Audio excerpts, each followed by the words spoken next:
What's up, guys? I'm back to making videos again. I know I took maybe about a month or so off. Holidays were busy. We had a lot of stuff going on. We had sick kid and all that stuff, and hunting season, and just every weekend it seemed like we had something going on. But anyway, I'm back to making videos, so here we go. So what we have right here is the smoothest shooting rifle in the world, to me anyway.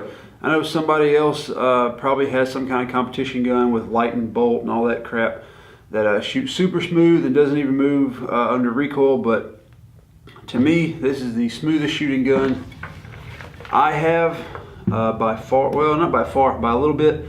It's smoother than the my 16-inch Recce that has a Griffin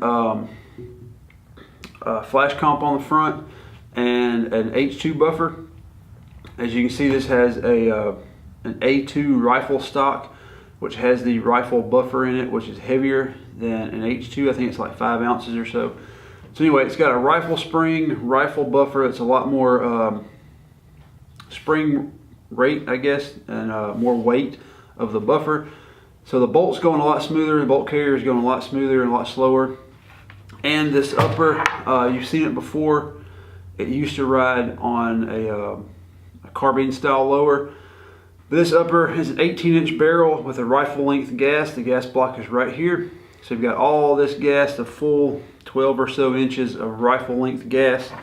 Keep it nice and smooth, and then going right back into a rifle length gas system, or excuse me, a rifle buffer system. It just makes for a really smooth shooting gun. And on the end right here is a VG6 Epsilon. It's the 2-port style brake, and it's got some flash prongs on the front. It's also got some ports on the top right here that they're not really ports, they're kind of like slots. They're straight rectangular. They let gas out the top, and then on the bottom on each side here and here, it's got 3 little holes kind of in a triangular pattern that lets gas go down and away. So you've got gas coming out, a little bit up the top, and a little bit down like that. I've got some footage of me shooting it earlier this morning. It was really cold. It was like 30 degrees, so hopefully you'll be able to see like the direction of the gas. I also shot my 16-inch gun with the Griffin flash comp. It's kind of like a battle comp style compensator. It's flat on the bottom, or sealed on the bottom, and it has holes all the way around, like a grid kind of thing, all the way around, mesh I should say. So when I shoot it, I know you can see in the from the range trip earlier today, you can see the gas going. It's pretty much even pressure all the way around. It's just gas all over the top and sides and everywhere. This one is a little more directional, and most of it goes to the sides. But anyway, it makes for a super smooth shooting rifle. This is my 18-inch upper that I used to hunt with, and this lower came from, actually I was building my dad a rifle. I got the brilliant idea, every holiday like Father's Day, birthday, Christmas, stuff like that, I'll buy him a few pieces for a rifle, and then over 2 years or so he'll have an entire rifle that I built him. So it works out for me, because I don't have to pay for an entire rifle at one point in time, and I've got holiday gifts covered for 2 or 3 years, and it works out for him because he gets a free rifle. But at any rate, I got him a lower, stripped lower, and I got a lower parts kit with this. This is a Palmetto A2 stock. I was going to put that on there, and he's an old military guy. He was in the Air Force. And so he got most of his time was spent with an A2 M16, like a 20-inch barrel, full rifle stock, all that stuff. So I was going to build him kind of like a nostalgic rifle to, so he'd be used to it. It'd be something kind of, sentimental or whatever. But then after I built the lower, I figured, he's getting up in his age. He's probably close to 60 years old, probably 65 almost. I'm not sure.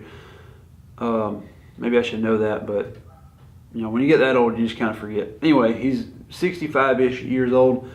He's not getting any younger, so I figured I wasn't going to build him a full 20-inch with a long handguard and all that stuff, and it just be heavy and big. So I went with a 16-inch barrel carbine stock. So I just got him a completely different lower and build kit and all that stuff. Put the parts in it, put the adjustable, I think it was Magpul stock on there, and I got him an upper that I had laying around. I think it was a Ballistic Advantage upper actually. Put a 16-inch Ballistic Advantage barrel on it, 12-inch ALG rail, and that's about it right now. That's about all the parts I've got on it. Anyway, I might make another video on that. This is talking about my rifle, where the lower came from. So instead of trying to take the stock off and do all that stuff, I was wanting a lower for this upper anyway, just so I wouldn't have to keep swapping from my battle rifle. I didn't want to have to keep breaking it down and opening it, take the lower off, the bolt carrier, all that crap. And so there's pretty much an entire built lower that wasn't going to be used, so I just decided to buy him an entire new lower. It's got new parts, new grip, new buttstock, adjustable buttstock. It came with the A2, the A2 grip, the little skinny one with the little finger groove right there. I hated it. The angle of it sucks. It's really narrow. I guess I don't have huge hands, but I just hated it. This is a Magpul, the MOE, the original. This is like the first grip I ever put on my 16-inch gun, like the first rifle I ever built, ever bought. It had this grip on it. And I swapped it out. That one's actually got a BCM grip. But you know, all my other grips are the ones with the less angle on it, so you get a smoother wrist. But I figured this one wouldn't hurt too bad on this full length because you're a little farther away. You got a longer length of pull anyway. And I had it laying around, and it sure beats the heck out of the A2 grip. So yeah, the lower parts, nothing fancy about it. It's a Palmetto parts kit. Came with this rifle stock. The trigger is a Palmetto trigger. It's not probably the greatest trigger. It probably needs like an ALG with the lightweight spring in it, just to give it a lighter, crisper trigger, because this is kind of an accuracy oriented rifle. But you know, that's a whole nother 60 bucks or so to spend, and I've got other priorities right now as far as my guns and weapons go. So this trigger is working out great. Like I said, the main thing I'm going to be doing with this is shooting deer at probably 100 yards max, and it's an 8-inch target roughly on a deer. So that trigger with this scope and this barrel, I can hit, you know, probably 1 or 2 MOA with the ammo. So I think I'm good to go for now. Maybe in the future I'll put a lighter trigger, a better trigger in this rifle. But anyway, another thing, I don't have a bolt in here yet, because like I said, the bolt comes out of my other gun, my BCM bolt carrier group comes out of that one. So there's another thing I need to get. But once I have a new bolt carrier in here, this will be a complete rifle. I won't have to swap any parts, which will be awesome. It even has its own sling. This is a Gray Ghost Gear sling. I can't remember what they call it, but it's adjustable right here. It's pretty cool. Let's see if you can see. This little thing slides, and it's got this big handle right here. You can pull it and it loosens, and you just grab that and slide it back down. It didn't have any hardware. I don't think, like most things don't come with hardware anymore. I don't know why. Maybe because they like the QD slots. Maybe they think you're gonna, you know, put whatever you want on there. Or, I don't know. Maybe they just think you're gonna. They leave it open to the consumer, I guess. But anyway, I've got a Magpul, the RSA, whatever the Magpul thing, you know, the original Magpul 2-point to 1-point with a big clip. That's what I got up here, the little attachment to a Picatinny rail. On the back, I'm not even sure where this came from, this little sling deal on the back, but it's got a little paracord, double paracord loop, and I just wrapped that around there. This slack right here is really long.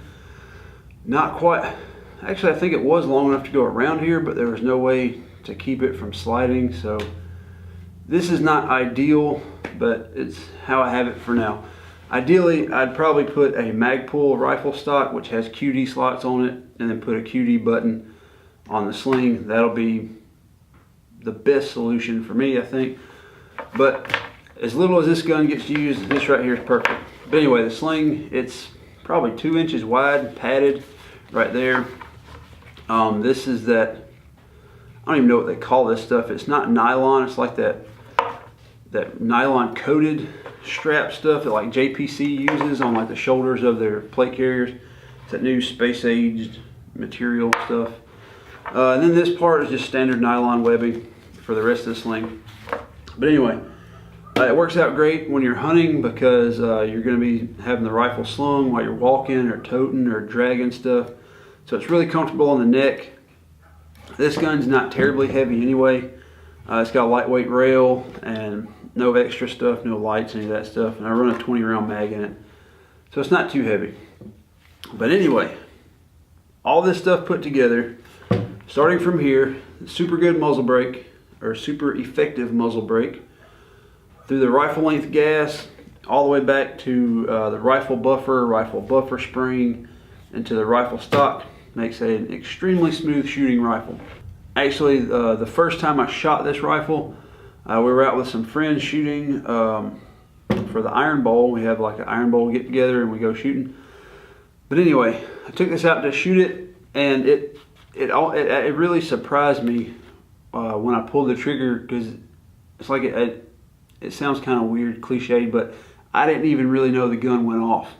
Like I heard it, I saw the smoke come out of the end, but I didn't feel anything. I mean, the barrel didn't go anywhere. Like even through the scope, zoomed in, it didn't hardly move. I mean, it was ridiculous. And you can see in the video that I'll roll in from the shooting range how smooth this thing shoots.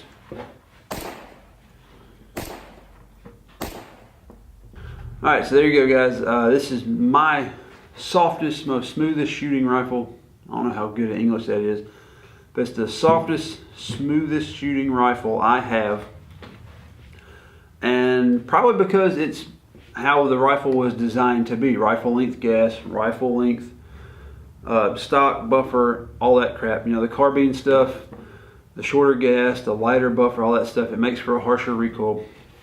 But when you put it pretty much the way that Eugene Stoner designed it, it works out really well. Anyways, if you like the video and you want to see a few more, go ahead and subscribe. If not, just at least watch one more while you're here. Click the bell, the little notification thing, that way you know when new videos come out. I'm trying to put them out once a week to help you guys out, make it a little more consistent. So click the bell, like, and do all the other cool guy stuff that helps me out.